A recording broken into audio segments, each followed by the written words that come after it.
meeting. All right. So we are almost halfway through October. What is everyone seeing in the market? What's going on with buyers, listings? What are you seeing during showings? I'm busy. What's going on? I find buyers are coming out of the woodwork. Nice. Hmm. Oh. Oh, Oh. oh, well, well, Yeah, it's well. yeah. Well, like I said, sorry, dogs. Um, Okay. I've got an offer coming this afternoon on my Trout Creek. I already sold my Park Street. I'm going to be selling my Trout Creek people a place in Bruce Falls probably tomorrow. Um, I don't know. Like I find that the buyers are there. It's funny, And my where are the, my girlfriend in yeah, South Frontenac is off the charts busy too. So I wonder if it's your type of property that's uh, keeping people, bringing people to the table.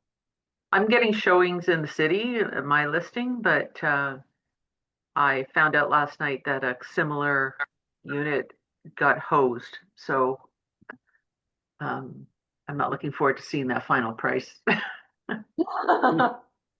Yeah. And Nancy, where are the buyers coming from? Like, are they within the up north area? Are they coming from the city? Coming from the GTA. Coming from the GTA. Wow, we're really just infiltrating up there. Like if you really look at all the trades I've had this year, I'm Hmm. telling you, like 90% are from the GTA. Okay, wow, 90%. Yeah, like it's Mm. pretty big. And then Elizabeth, I know you're more so in the Guelph area. What are you seeing? I mean, me personally, I'm pretty slow right now. Like, I have a whole bunch of buyers just sitting on the sidelines, taking their time, a little apprehensive still. Um, Yep. Something I did want to notice is because I'm looking, keeping an eye on the prices and everything. When I moved to Guelph 8 years ago, almost 8 years ago, it was a lot cheaper to move to Guelph, obviously, than Mississauga, where I'm from. Now I'm looking at comparable properties. Like we're within like 50 to 100K for a similar property. And that's like just kind of crazy to me. So I'm wondering if Guelph is slower because people are like, I can live in Lisgar for just a little bit more and be closer to work or closer to the GTA, whatever. And Guelph properties, obviously things are still selling, but I'm seeing a lot sitting there. But Nancy, what? Okay, Nancy, go ahead. I'm sorry, nothing to do with work. I just got a text message for anybody who cares. I think Dad's being transported by helicopter from North Bay to Mississauga today. Oh, wow. Hey. Yeah. Oh. So he'll be happy to be up in the air because he used to be a pilot, but just thought I'd jam on Wow. in there. Yes. Yeah, please share. Thank you for sharing. Wow. Um, yeah. Well, we are a big family. We love to share. Um, but yeah, okay. So on Elizabeth, on that topic, I actually have one client I've been working with who just recently decided that they're going to switch from looking for places to lease. Now they want to look at places to buy. Because the prices for what she's looking for, and she's happy to go lower, like between 500 and 600 square feet for a condo, but she said the prices right now in the condo market, especially in the GTA, are definitely within her price range, and that's really what I'm seeing. I saw a really nice one yesterday. They're doing offer presentations, so I don't know how much it's actually going to sell for, but I think it's between 500 and 600 square feet. Really nice unit, updated, in the Etobicoke city center area, and it's listed under 400,000. Now, that being said, they have an offer date, which is today at 5. So I have no idea how many offers they're gonna get. I am like waiting for the notifications through Broker Bay. But frankly, a lot of them that have sold in that area that are maybe in an older building, a little bit older style, are selling under 500,000, which is kind of crazy to me, but I would say that's what got my buyer off the sidelines. I also have, I don't know if anyone's dealt with this, I'm sure people have. I have a very like superstitious buyer. Ooh. So like she wanted to go see a unit because the unit number was the same as her birthday. So she thought that was a sign. Fair. She saw a ladybug on the window of her bedroom and then a ladybug on the window of one of the units we went to go see. So that was a sign. Yes. So, I mean, there's lots of reasons why buyers come off the sidelines, but I think definitely right now, I've seen me personally, I don't know about anyone else, but I've seen them kind of start to get a little bit more serious. Mhm. That's what it seems like is happening. I think it's just a matter of time for my buyers to do that, but it's hard to be like, I'm here when you're ready. And I know that it's a great time for you and you'll have a great time and there's stuff in your price range and all this stuff, but obviously there's only like that person has to be ready themselves. I'm not in the business of, forcing anyone to do anything, but it's kind of like a sit pretty moment for me right now. While you were Yes. talking, I got a text from a prospect exactly like that. Yeah, it's not the right time, but Oh, circumstances can change. That's what they said. So yeah. anyway, Ugh. that's the case. And I know that they happen to be cash buyers. So Yeah. let's go. Yeah. And I also feel like one of the things that I always try and bring up with anyone that may be on the fence that's like kind of looking but not very serious, is just taking any news articles that they may be seeing, whether it's from like TV, or I know for my group specifically, a lot of my clients and people I talk to see it on social media, stuff like that. Taking those articles and kind of reframing them in a positive aspect. Because there was even one that we saw the other day and it was, talking about housing affordability and it's kind of like I would say a darker lens on it. It's like, if you don't act right now, you're gonna miss out, and like, just let's use some positive words here. So I find definitely trying to reframe those articles. I know that a couple weeks ago, Scott had talked about his clients actually came across an article before he did, and that changed their perspective. So he had to go in and kind of reframe how the article was presenting. Is anyone doing that where they're, taking what they see in the news, presenting it to their consumers in a way that's a little bit more positive? I know Elizabeth does a lot of videos. I know that a couple people on this call do email campaigns, stuff like that. Anyone want to share how they're kind of getting a more positive frame of real estate news out to people?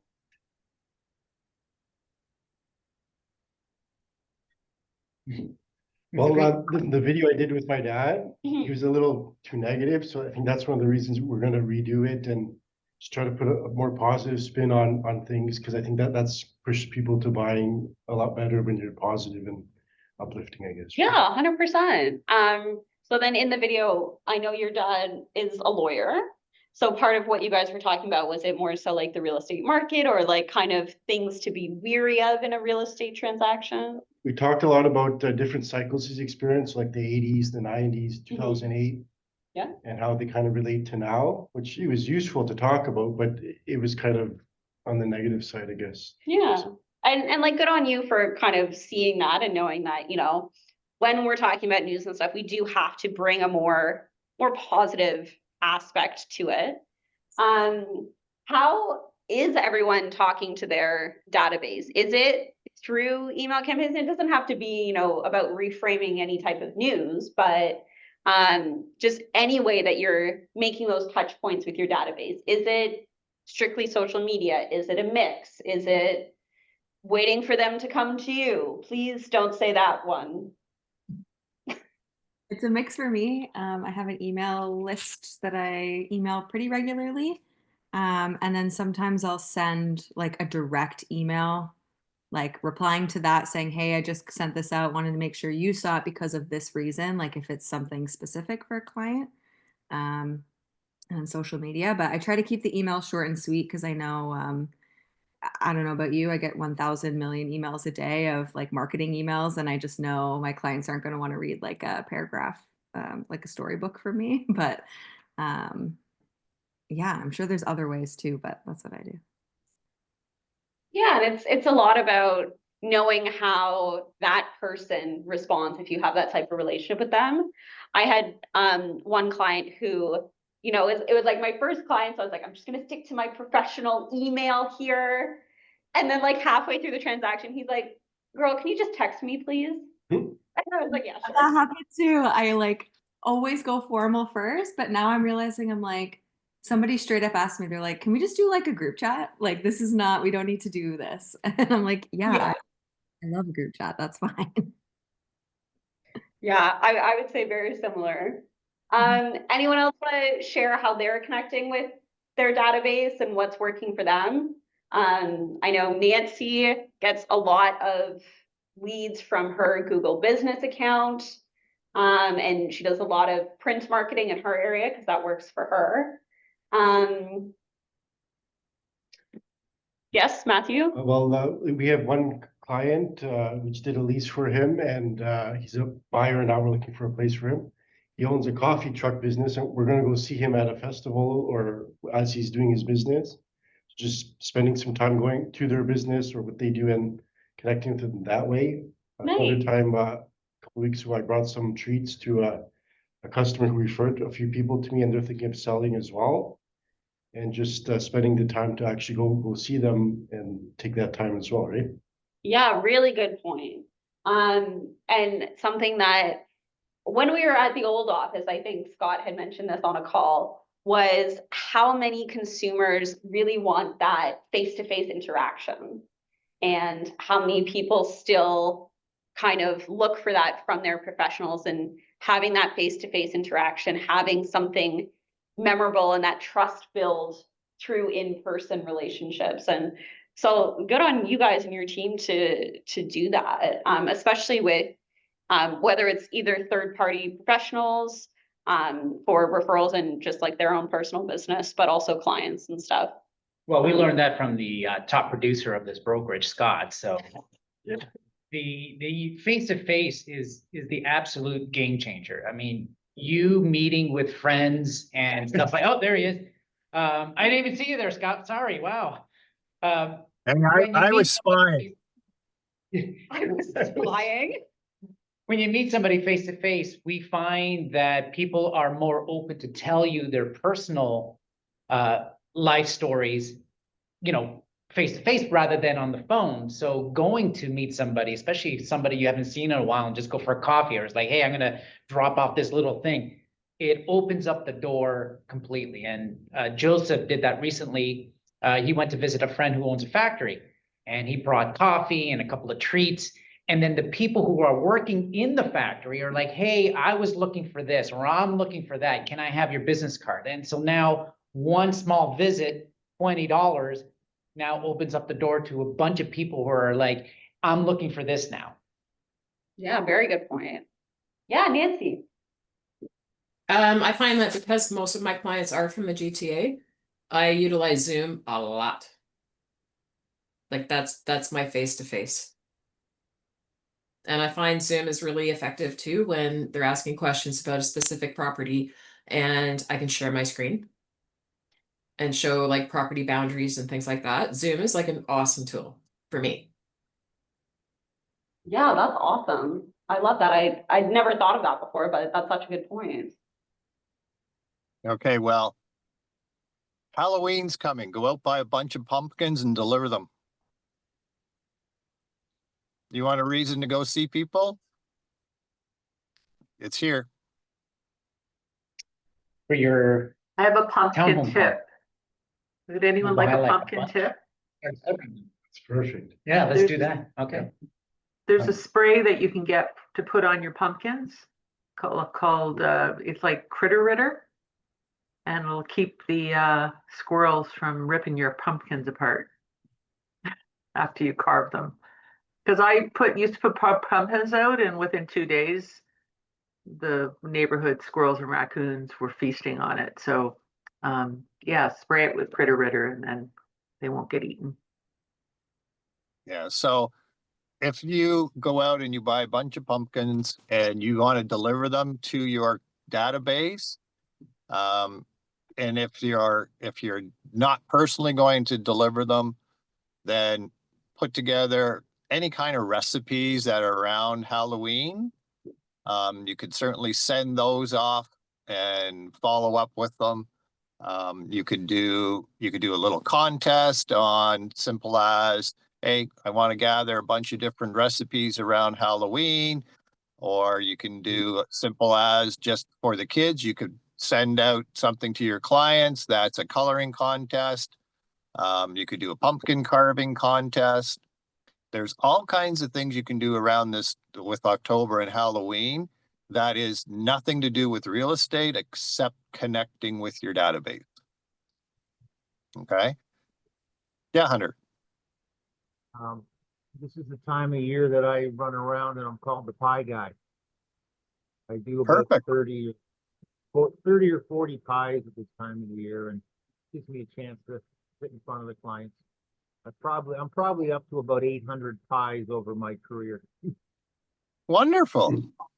It's a lot easier than carrying pumpkins. Yep. Yep. Good point. But again, like whatever it is you're doing, the easiest way to have a really good January, February, March, April is start meeting people now. Okay. The whole thing about this business is there's always a reason consumers are going to find a reason to delay. And right now, you're probably going to get the question if you have a listing and it's not selling, you're probably going to get the question, well, I got friends of mine telling me that I'll just take it off, put it on in the spring. You're going to get buyers that are going to hear, well, you know, the economy's not great, so we're just going to wait and see what happens. I've talked to 3 different agents, not with our organization, just in the last week, that they had buyers that were waiting. Then all of a sudden, the one property dropped their price, and oh, great, let's put an offer in. As soon as she registered her offer, 3 other offers got registered, and it sold for over asking, and her people missed out on a really great house because they waited. Okay. And I have my little house in Thornbury right now that I have 3 agents that have all called and said, yeah, my people are interested, but you know, we're not interested at that price. Can you let me know? And I said, hey, that's great. Just want to let you know, you're the 3rd agent to tell me that. So I have no problem dropping the price, but if I do that, you know, you're probably going to be in competition. So why would you not put an offer in now? And so this time of year is a great reason. One, right now, just go chat with people, deliver a pie, a pumpkin, a recipe, do some kind of contest. You have to start the conversations now and really share the stories of what's happening. Is people are missing out on great opportunities because they're waiting, right? And they've already come out and said the activity, the number of listings that are actually selling across Canada has increased. We could feel that before they even said it. So what happens is when you have activity, you start getting people that are missing out. You then start getting people that are going like, okay, well, you know, maybe we should or shouldn't do something. Sellers right now, if they have their place on sale and they continue to have it for sale into November, December, they're serious. As I said before, the best time that I buy real estate is November, December. I don't wait to the spring. As a buyer, I want a motivated seller. Motivated sellers are November, December. They're not putting their houses on the market just because. So you got to make sure you motivate your buyers by saying, look, best time to buy is when nobody is, which is now, let's call it. And when you have a motivated seller, November, December. That's the narrative you need to be talking. I have a question for you, Scott, regarding multiple offers. Recently, I completed 2 buys for clients, and I just find it a little suspicious that it's been on the market for a while. One particular house was on the market for like 90 days, nothing happened. We submitted an offer, and then all of a sudden 2 more offers appeared out of nowhere regarding my offer. And according to the agent, because we did a 30-day and no conditions, you know, they wanted us to come up a little bit more to beat out the other ones. How concerned should I be regarding that? Because I feel that I don't want to be, you know, played, or I don't want somebody saying that there's offers when there really isn't. Is that a concern of mine, or I should just don't worry about that because of the new system now, that's eliminated that possibility of someone trying to scam me? Well, first of all, they can't say there are offers if there's not. And if you're concerned with that, then your client can actually request. That's why Form 801 was developed, is so that is where a buyer is actually signing a document saying, I have a signed offer. And so Form 801, you can actually, I would basically, if your buyer's concerned, get an email from your buyer, send that to the listing brokerage and just say, look, you know, you guys are telling us that all of a sudden there's these offers, yet the property's been hanging around for a while. And no disrespect, but in all fairness, there are buyers that are sitting on the fences waiting. Then an offer gets registered. Good listing agents will promote that out to anybody that's showing the property. And other buyers are all of a sudden going to go, oh, okay, well, I don't want to miss out on it. Let's put an offer in too. So it is more than likely very legitimate because, you know, as I said, I've had 3 agents that I've talked with just in the last week that have all had that same situation. So, Okay. but if your client at the end of the day feels that they weren't the offers, you can as well. You can ask and request through RICO to ask them and say, look, you know, here's the situation. But your first point is to ask the brokerage just to verify that they did receive and have received either the signed offers or Form 801. Because you do have the right, our consumer on agents do have the right to request through RICO that they determine how many offers were registered on the property. And we've had that happen. We've had requests from RICO on one property that the agent felt and the buyer felt that, you know, we said there were 7 offers on the property, and RICO came and we had to submit all of the offers or all the Form 801s. Good point. Thank you then. Okay. But yeah, buyers are sitting on the fence because they're waiting for, you know, either a price reduction or a relist at a lower price, but they're not alone. And that's the story you got to be telling your buyers.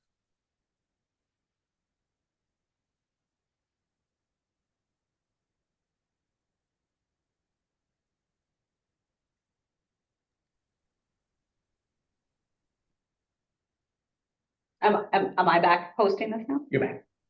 I was going to say there's crickets there for a minute. One of the things that I also wanted to talk about is I know most of us on this call do spend, I'm not going to say a significant amount of time, but time on social media, on looking at agent websites, what other agents are doing on social media. And with our social media power hours coming up starting next week, Don't worry, you didn't miss an announcement. This is the announcement. I want to know what you guys are seeing that you wish somehow you could incorporate into your either your marketing or your team or something like that. I know for me personally, there's a couple agents, I see a couple brokerages on Instagram and Facebook and stuff that I'm like, oh, this is really cool. I like what they're doing here. Has anyone been in a similar situation where they see something and they're like, oh, that's really cool. Like, I wish I could do that or something like that? I probably do, but I can't think of any right now. I'm gonna saved folder because I always save like cool trends or whatever that I want to do, and I'll send you one if I find it. I do the same thing. Nancy, go ahead. I want to be more like Elizabeth. That's what I want to change. Oh, Well, get your bangs going. Let's go. Just say it. for sure. But yeah, Elizabeth, I do the same thing. I save a bunch of stuff and then the issue is I never go back to it. So part of what I want to do when we're, I do hope everyone can participate in the social media power hour session, but what I do want to do is have you guys share what you're looking for to get out of that. What is like an actual piece of marketing that you want to be able to do after you learn whatever it is that you learn in these sessions. So I did want to bring that to everyone's attention. So next week when I'm on the call, it's not another, I know I have them, but I can't remember them right now. Because I know I've been on the spot with that question too. And it's like, well, I don't know who any of these people are, but I watch them all the time. What else is going on? Who else wants to share what they have happening? Any other questions too? I know Herb had a good question, so. Well, Matthew had a great experience. We closed on a lease listing and 4 days is pretty quick. 4 days, super quick. But what the lesson here was, he got 2 real good contacts from that lease. But tell me what happened, because They were kind of, they're looking for places to lease, but they had their own problems in their lease applications as well. So it was kind of challenging, but it's a good experience working with them and, fielding those type of questions and trying to help people, right? Yeah. Yeah, and leases is always a good place to start. I know we've definitely had agents come in and like newer agents who start with leases and somehow they just happen to be like the hardest transaction. But that's awesome. That's a good share. Another thing, it's with my painting business, but I've gone 3 jobs in Oakville recently. And I've been reading that it's a really hot market, and I can tell as well just with the painting, because no one's negotiating. They're just, yes, when you're gonna start. And I find that when markets are good, there's no negotiation, just come do the job, whatever the price is, and they know they get money back on their investment. And I can tell that Oakville right now is doing really well. Nice. And I think that has a lot to do with, I think it was a couple weeks ago, Scott had said, basically, if I'm not buying real estate, I'm not going to a paint store, I'm not going to a furniture store, I'm not doing anything to add to my house. So when you see those things that start, more activity on painting jobs, more activity in malls or anything like that, furniture stores, decoration, stuff like that, it can be an indicator of good things to come. I also wanted to kind of relates to everything we've been talking about, especially Scott bringing up, delivering pumpkins, sending recipes, stuff like that. Marketing in a way that has nothing to do with real estate. And I know Elizabeth and I had got to chatting, I guess it was about less than a week ago. I had a video on my Instagram that did very well, and it had absolutely nothing to do with real estate. But my page, the name on Instagram, everything there indicates that I'm in real estate. So as me, I'm like, well, people won't follow my page unless they're interested in real estate. One video out of, let's say, 50 that are on my page doesn't have to do with real estate. But because that video was about it was about the Blue Jays, but it was about a hot topic. It was something I'm interested. I love the Jays, so I enjoyed posting it. I actually got over 50 new followers from it. So there is a lot to be said for marketing, as Matthew was saying, marketing something that doesn't really have to do with real estate, but gets you out there talking to, meeting new people, getting traction on your pages. So your voice in real estate reaches new people. I know, Elizabeth, you had said you did a local business spotlight. Yeah, I think both of our videos kind of relate because it's like local content. Like yours is local to obviously Toronto and larger. All of Canada watches the Jays, but it shows that you're from the GTA. I did local businesses I've been loving lately. I always do a positive. I'm not doing like local businesses that stink. But it was just like a quick like 10-second video of each one and my voiceover. And yeah, like I don't remember what the percentage was, but like I think 60 to 70% of the viewers were non-followers. So that's like getting my face out to people that haven't seen me yet. And then all the businesses either commented or reposted it because they're excited to be featured. And yeah, it was really fun and easy to do. Like I'm going there anyway for a coffee. I may as well film 10 seconds. 100%. Has anyone else done that? I know she's not on the call right now, but Lorena used to do that quite a fair bit. She would go and spotlight businesses in her community that related to a lot of the people that followed her or that were in her database. So not only was it really not to do with real estate, but it was something that really related to these people. But has anyone else tried that, even if it was just like one post?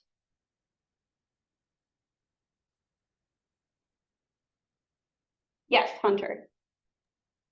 Years ago, I did something similar, but it was in Mississauga, and unknown to me at the time, there was about 60 agents living in the neighborhood, so it didn't go overly well. But I did parquets, and so I'd go and sit in the parquet, and I lived in the neighborhood, so I had a sense, or I took notes as to when the parquet was busy and when it wasn't. So I did morning, lunch, and afternoons, and there was about 8 parquets. So it was kind of interesting at the end of it all. I could sort of suggest, a nice toddler park. It's empty all day, and it was trying to gear towards young families moving to the neighborhood. But it was it was the same idea as doing doing businesses. It was just doing parks. It was in Meadowvale. So I mean, it gets attention. It shows you that you're in that market. I also did a newsletter out there. I sent out 2,000 newsletters a month, and I broke it down to north, south, and west, I think.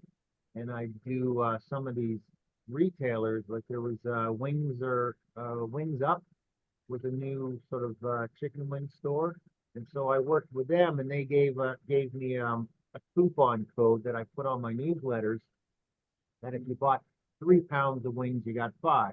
And they could track it because they had a code on it. And I did the dry cleaner. And so every newsletter that went out, I had content in it that was of some value to the residents. And then I put links to these videos for the parquets. So I was sort of tying it all together. But this was a long time ago. This was probably 6 years ago. And as I said, the neighborhood was full of realtors. So I think I had picked up one deal out of it, and it probably cost me about 12,000 in newsletters. So it wasn't a super successful campaign, but it did get my name out there. Awesome. Boss, you want to share? Yeah. First thing you should be doing, all those ideas are great. But can I ask how many of you have actually surveyed your database to say that you feature people and if they could submit sort of a bio on themselves, a business they have, something that a charity they like to promote? Why not reach out to your database and find more about your database and that be the first place that you start promoting or interviewing, connecting.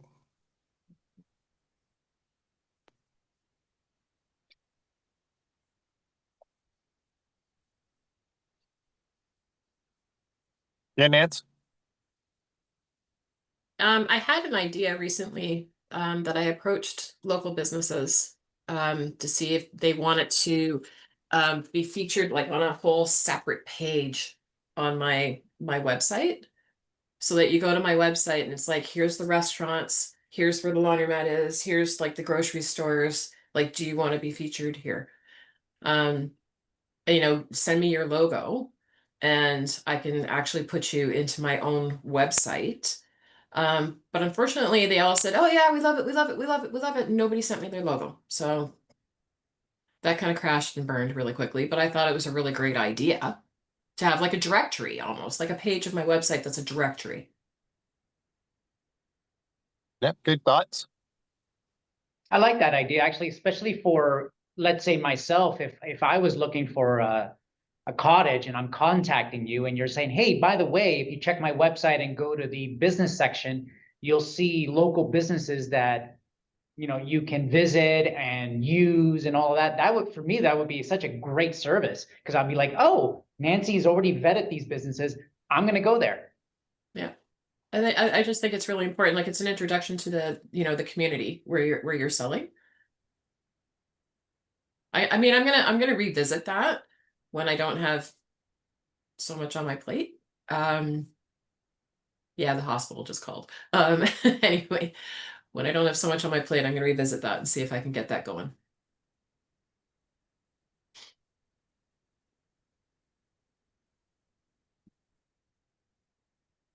I love all these ideas, and I am definitely going to revisit these either next week or during our social media power hours, because when we talk about, like, I call them social media power hours, but it's all based around marketing, no matter how you market, right? And it's all about how you get your name out there, how are you connecting with people, how are you doing it consistently is also a key thing. Does anyone here still do I know Scott does them, but does anyone do the physical newsletter delivery? No. I was just wondering with the Canada Post strike, I was just curious because we had been looking at other businesses and stuff that do them. I know that we had spoke to Tommy, who's huge in door knocking, and he does the door knocking instead of the mailing flyers. He goes out personally. So for him, because he's been doing that, this Canada Post strike doesn't disrupt his business at all. Doesn't disrupt the consistency. He's out there and tying it back to being in person, gaining that trust, sharing about yourself, all those things, being in person and meeting them that way. I think is really great. As you were saying, meeting people at their business too, I think that's also a great opportunity. And off of that, I'm thinking about what Nancy had shared. She has the pamphlets that she leaves at like local areas and stuff like that. And that could be something that you talk about. I think you had said that about a couple either lawyers or accountants previously. Yeah, if I Yeah. know them and have a relationship with them, I go drop off my business cards, bring them some Krispy Kremes like we did Yeah. one time or stuff like that. Yeah, all about building those relationships and stuff. Anything All right, else? Anyone? Yes, go ahead. Yeah, I've just got to scoot. My appointment finally showed up, so I'm gonna go meet this contractor with some stuff. But again, like, yeah, the postal strike will affect, but there's nothing better than having a face-to-face. So either by Zoom, by WhatsApp, by FaceTime, whatever you can do it consistently, because there's nothing better than having conversations. Conversations can turn into actions. Actions turn into deals, right? Great conversations today about how just in the month of October, You can interact with people. You can go, again, pies, recipes, pumpkins, whatever it is, but please write it down and do it. Just don't think about it. All right. So action will create deals. Simple as that. Has never changed, will never change. That's what you got to do. All right. I got to run. Talk to everybody later. Sorry I couldn't be there in person. But I will catch up if I'm here. If you guys need me, just reach out. Okay. Bye, thank you. The other really good thing too that people do is the leaf bags. Yes. That's a- Yeah, I know. that's a big one. Actually, Joseph had, I think, asked me about that about a year ago. He wanted to do the leaf bags, and frankly, my street right now could definitely use them. That's probably something I should be doing. But yeah, I think this definitely, I mean, it gave me more ideas about what to do. I definitely will, yeah, Hunter. I'm sorry to interrupt you, Michelle. It was a question kind of for Scott, and maybe you can have a chat with him when there's time. There's not really a great database or anywhere to go to find out about foreclosures. I have some insight from people in the industry that are talking about some of the cities, and some cities are worse than others. But I'm hearing that the banks are not wanting to work with the local agents because they've caused some of the problems. And I just thought it might be something you could mention to Scott. I don't know what kind of pool he has, but he could put together a little SWAT team to go into the banks, talk to the banks, try to get a meeting. I've done a few in the past where there was 2 loans on the property, and the big bank had the first one and the private had the second. And so the second came to me and said, what do you think about this property? Are they underwater? And so we looked at it, we looked at what had to be fixed in the property, and the second lender bought out the first, which was Manulife, to protect their position on the understanding that I was listing it, I was going to give them a scheduled report, and we took care of the house, we sold it. They didn't put them in foreclosure, but they were about to be there. So it's just something Scott might be able to get us in front of some of these banks, because there are literally thousands that are getting ready to go into arrears, and or they're in arrears and they're getting ready to go into foreclosure.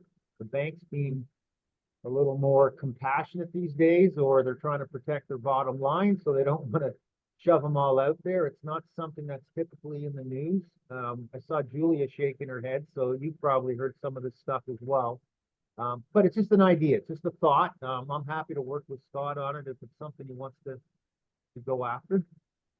As I'm sure there's a lot of agents are. I just have to order more signs because all of my damn signs are sitting in lawns right now. I'm running out of for sale signs. That's a tough problem to have. Which wasn't a bad thing a year ago, but it's a bad thing right now. So I'm getting more attention though. A nightmare, Hunter. So sorry. Circle back, more showings. The, But anyway, that was my comment, Michelle. If you'd broach that with Scott, that's wonderful. If he's got interest, great.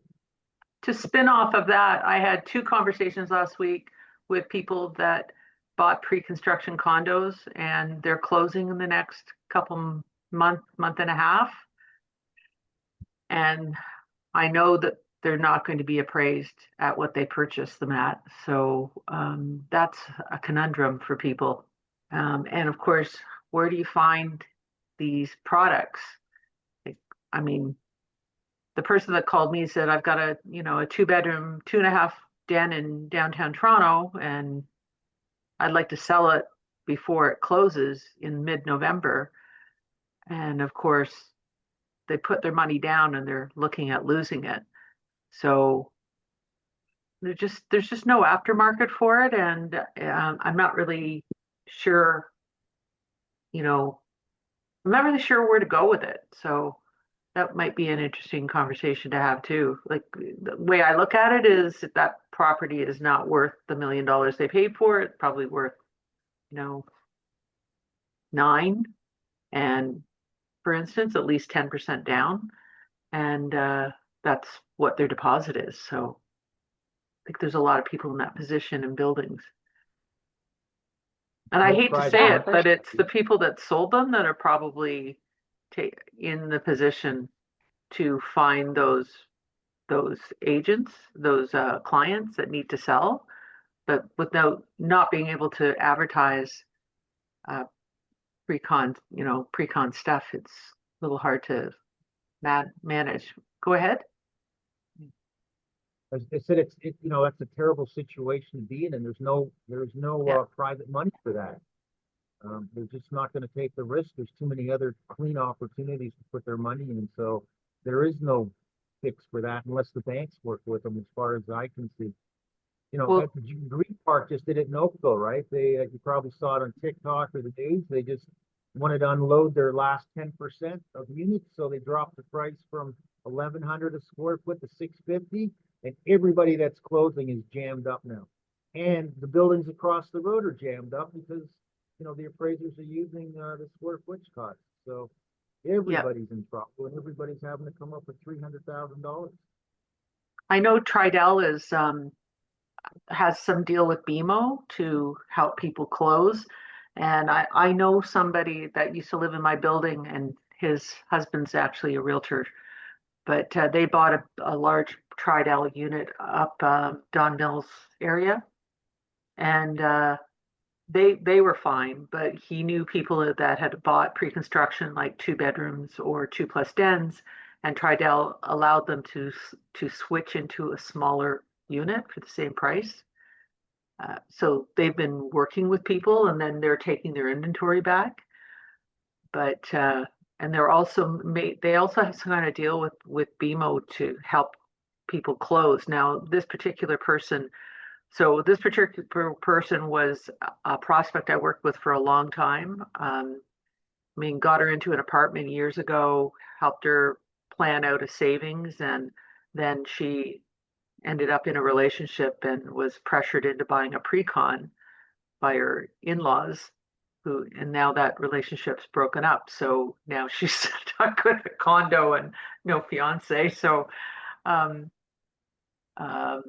it's kind of a sad situation, but you know, she's come back and asked for some help, and she's working with a mortgage person that is a friend of hers. And I said, you know, you need to talk to your friend and say you have to talk to the Tridel lenders, because Tridel's trying to help people close that are in this situation where it's going to be appraised less than what you paid for it. So I haven't heard back from her yet. I have to reach out to her today, but I know a lot of people that are in this situation, and you know, it might be a good opportunity for a first-time buyer to buy a brand new unit that's larger than what maybe they could have afforded a year ago or 2 years ago. So anyway. Yeah, I think both of those topics, the foreclosures, the pre-construction, I know we've kind of touched upon them in the last like month or so, just with our presentation, and a couple of weeks ago, Scott was talking about pre-construction, but I think those are great topics for next week. I'll definitely start those conversations, and we can bring up some, have the boss bring in the good advice and figure something out for both of those things. Anyone else want to share any topics they want to talk about, or thoughts, questions, stuff like that before we finish today? No? Okay. Well, I know for me, my next step is stealing my boyfriend's pumpkin bread recipe and sending that out to my database as if it's my own. But I think like definitely the notes I took, don't wait for the spring. The motivated sellers are listing in November, December, keeping those listings. And that's definitely something I'm going to be sharing with my first time home buyers. That's just who my database is as buyers. And I love the idea of, you know, reaching out to the people in my database who I know run a business, like work high up in a business, wanting to spotlight that and like spotlight them within my database. I think that's really a great tip. And yeah, just taking some notes for next week. And if anyone does come up with topics or questions before next Wednesday, let me know. I'll add those to our list. And we'll get you some answers and some tips. But that's all from me today. Thank you for bearing through my very late notice hosting. But yeah, that's all from me. So you guys will get a email notice about the social media power hours starting next week. I do hope everyone can make it. We are keeping the Wednesday session, so that is not changing. This is still going to be our midweek mastery, talking about the real estate market, focusing, having Scott host those. I might be hosting a couple of them while he's away. For those of you who don't know, at the end of October, he's going to Ireland for like just a week. It's my cousin's 40th birthday, and her husband is Irish. So a couple of my family members are going down, so you may see me sitting here Wednesday at the end of October. But yeah, that's all from me. So unless you guys have anything else, I will close out our call today. All right. Thanks, guys. Thank you. Keep us updated, Nancy.